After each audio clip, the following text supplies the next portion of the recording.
Урматтуу Эркин Маратович, мен бул жакта.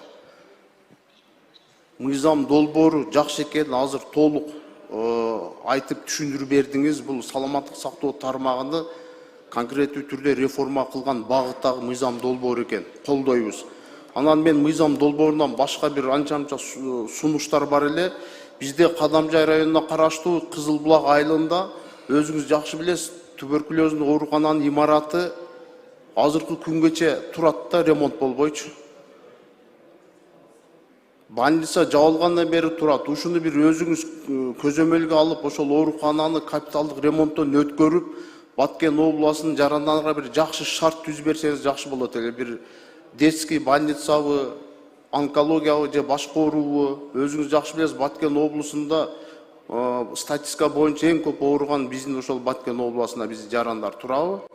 Андан тышкары азыркы учурда сиздер зарплаталарды көтөрдүңүздөр. Только бухгалтерия, водитель, закупщиктер калып кетти да ортодо. Тех персоналдардын, медиктердин айлык майналарын көтөрүп, ушул 3 тармак калып кетти.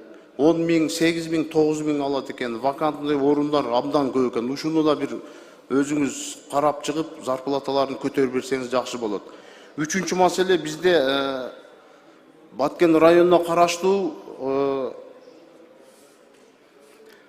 Алтын Бешик айыл аймакта Таян айылы бар. Ошол жерде Баткен облустук биргелешкен оорукананын Таян бөлүмү бар да, ГСВ.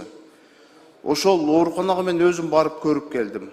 АТРдин алкагында 2 айыл өкмөт бириккен, тоолуу аймакка жайгашкан биздин жарандар Баткен областында барышат. Ошол имараттарды конкреттүү түрдө бир акча каражатын таап, жакшы оорукананы салып берсеңиздер, ошол өрөөнгө бир жакшы шарт түзүлөт эле да. Ушуну сөзсүз түрдө мен айткан маселе боюнча дагы өзүңүз бир орун басарыңызды жөнөтүп, бир көрүп келсе жеринен жакшы болот эле. Бир чечимге келет элеңиздер да, имаратын көрүпчү. Анан Баткен областынын ооруканасындагы мына кыш келатат. Жылытуу системасы абдан начар. Мына кыш келди, ошо биздин жарандар кокус ооруп жатып калса, сөзсүз түрдө үйлөрүнөн жана жылытуу системаларын, плиталарын алып келип сайып, ошол жерде лечение алышып атат. Ошо боюнча дагы бир иштеп, жылытуу системасын жакшыртыш керек. Эми акча бар да, мамлекетибиз Кудайга шүгүр өнүгүп атат. Ушул мен айткан маселелер боюнча мага кат жүзүндө жооп берип койсоңуз жакшы болот. Аталган мыйзам долбоорун колдойбуз. Рахмат. Рахмат.